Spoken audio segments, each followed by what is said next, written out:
اعوذ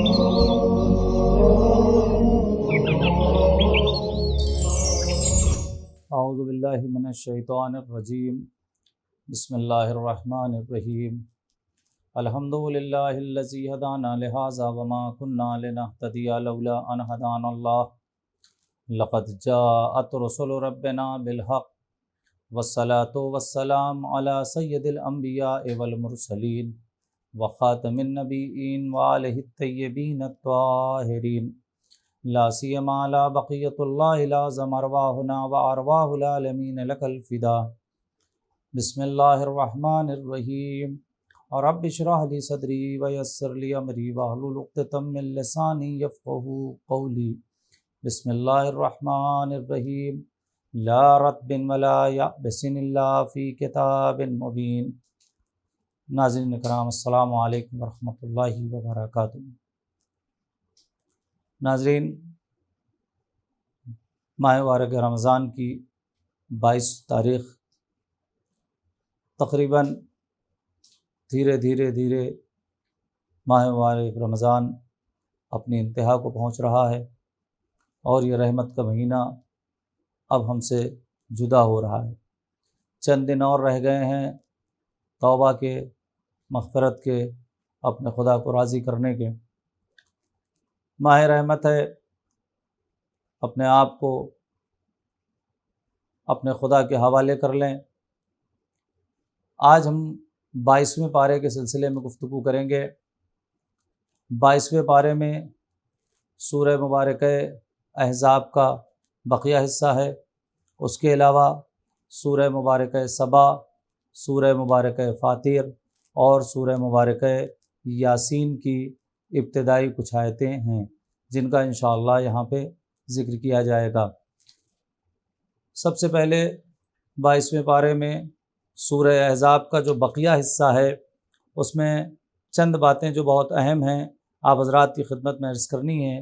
ان میں پیغمبر اکرم کی ازواج کے لیے کچھ احکام قرآن نے بیان کیے۔ ازواج رسول کے لیے کچھ خاص احکام ہیں جو سورہ مبارکہ احزاب کی آیتوں میں پروردگار عالم نے بیان کیا ہے آج 22ویں پارے میں۔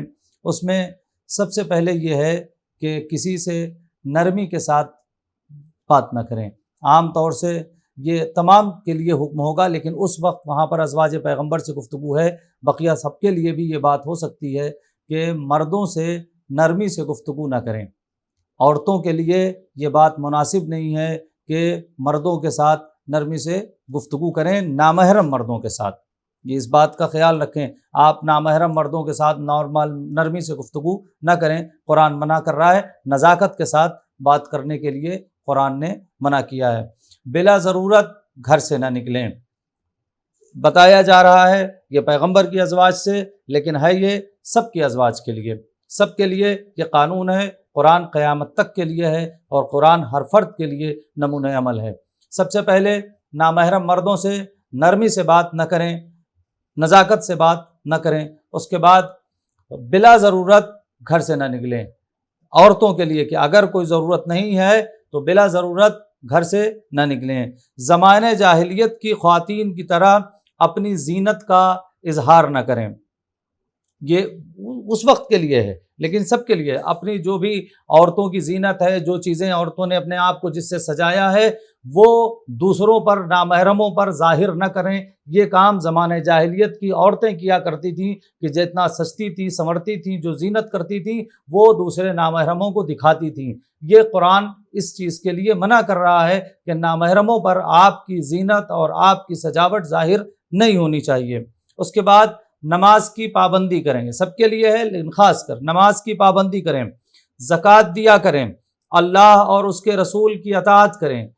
اللہ اور اس کے رسول کی اطاعت کے بعد قرآنی آیات کی تلاوت کریں، زیادہ سے زیادہ تلاوت قرآن کریں۔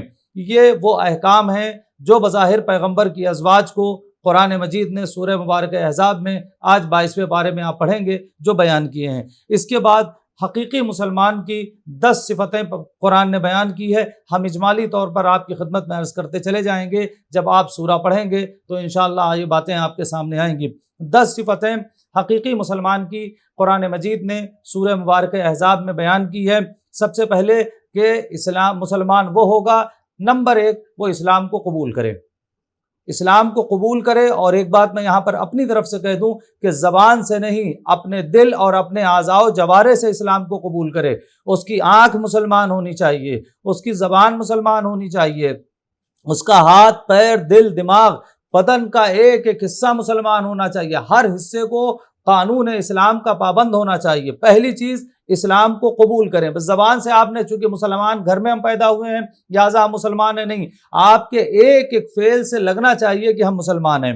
جب آپ اسلام لا چکے ہیں، مسلمان ہو چکے ہیں، تو دوسری منزل یہ ہے ایمان لانا۔ اب آپ مومن بن جائیں، اب آپ صاحب ایمان ہو جائیں۔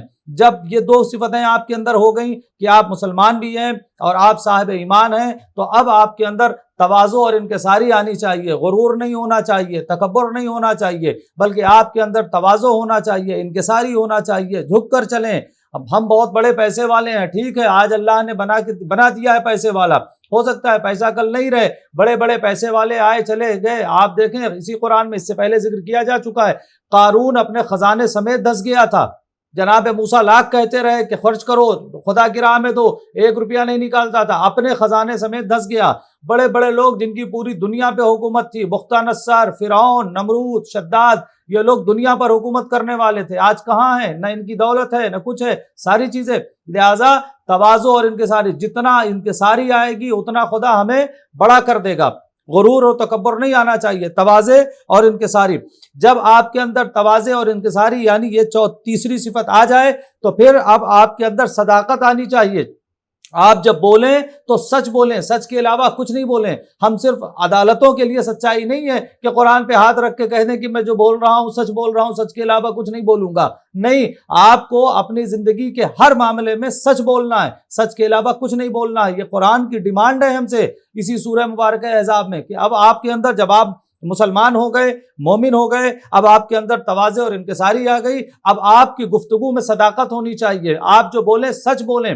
اس کے بعد جب آپ کی گفتگو میں صداقت آ جائے پھر آپ کے اندر صبر آ جانا چاہیے۔ اس کے بعد کی منزل صبر کی ہے، اب آپ صبر کریں، ہر حال میں صبر کریں، جو بھی حالات ہوں آپ کو صبر کرنا ہے، خدا انشاءاللہ صبر کرنے والوں کے ساتھ ہے۔ اس کے بعد اللہ کے سامنے خشوع، اب جب آپ کے اندر صبر بھی آ گیا تو اب جب آپ خدا کے سامنے کھڑے ہوں تو خشوع و خضوع کے ساتھ کھڑے ہوں، لگنا چاہیے کہ ہم ایک عبد ذلیل ہیں اور وہ رب جلیل ہے، یہ لگنا چاہیے کہ ایک عبد ذلیل رب جلیل کے سامنے کھڑا ہے۔ کس طریقے سے ایک غلام کو اپنے آقا کے سامنے کھڑا ہونا چاہیے، یہ آپ خود سوچیں۔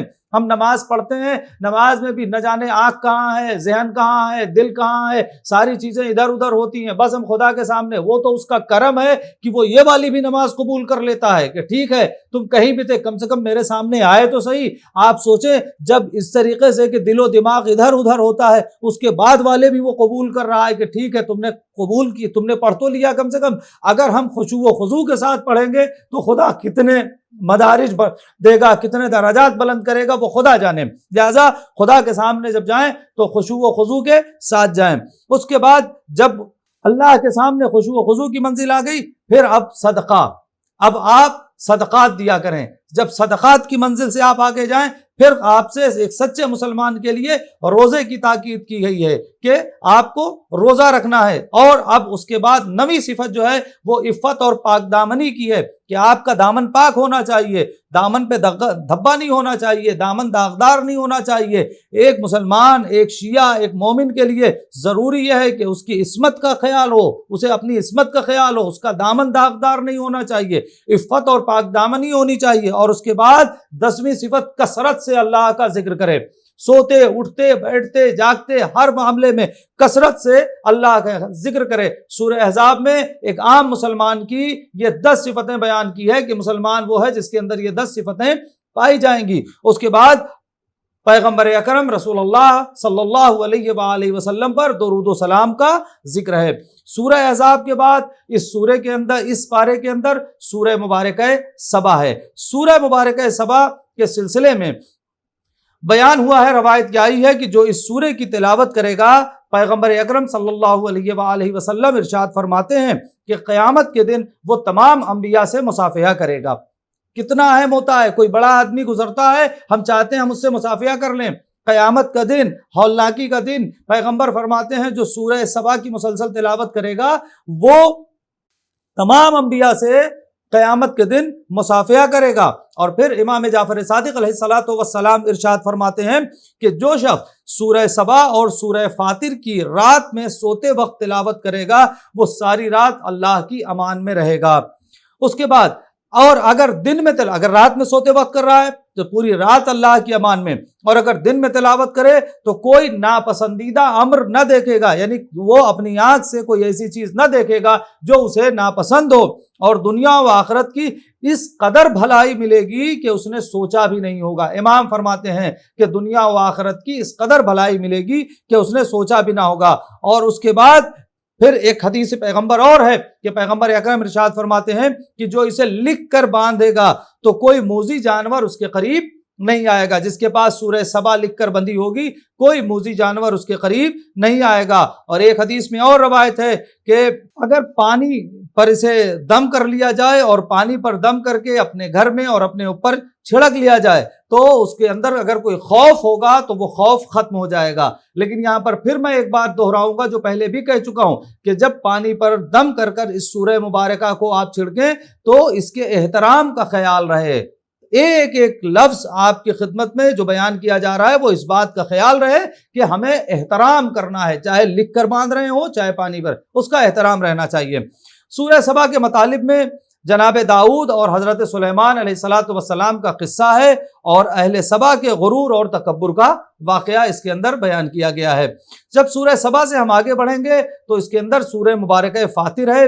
سورہ مبارکہ فاطر کے سلسلے میں حدیث پیغمبر اکرم صلی اللہ علیہ وآلہ وسلم ہے جو اس کی تلاوت کرے گا اس کے سامنے جنت کے 3 دروازے، اور دوسری روایت میں یہ ہے کہ 8 دروازے کھول دیے جائیں گے، اور ہر دروازے سے اس سے اہل جنت میں آواز دیں گے کہ تم اس دروازے سے داخل ہو جاؤ، کوئی کہے گا اس دروازے سے داخل ہو جاؤ۔ یعنی جس دروازے سے، بعض روایتوں میں ہے کہ سورہ فاطر کی تلاوت کرنے والا 3 دروازے کھولیں گے اور بات ہے کہ 8 دروازے کھولیں گے، وہ جس دروازے سے چاہے جنت میں داخل ہو جائے اسے ہر دروازے سے آواز دی جائے گی آپ ادھر آ جائیں۔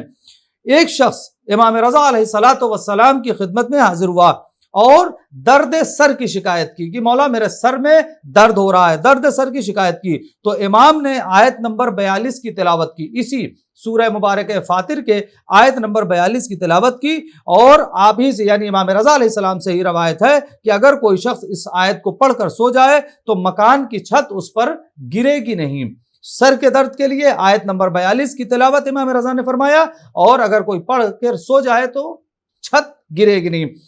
اس کے جب مطالب میں آئیں گے، اب میں اختصار سے، چونکہ سورہ زیادہ ہے، توحید کے دلائل بیان ہوئے ہیں اور اس کے بعد 3 گروہ کا تذکرہ کیا گیا ہے، مسلمانوں کے 3 گروہ کا تذکرہ کیا گیا ہے۔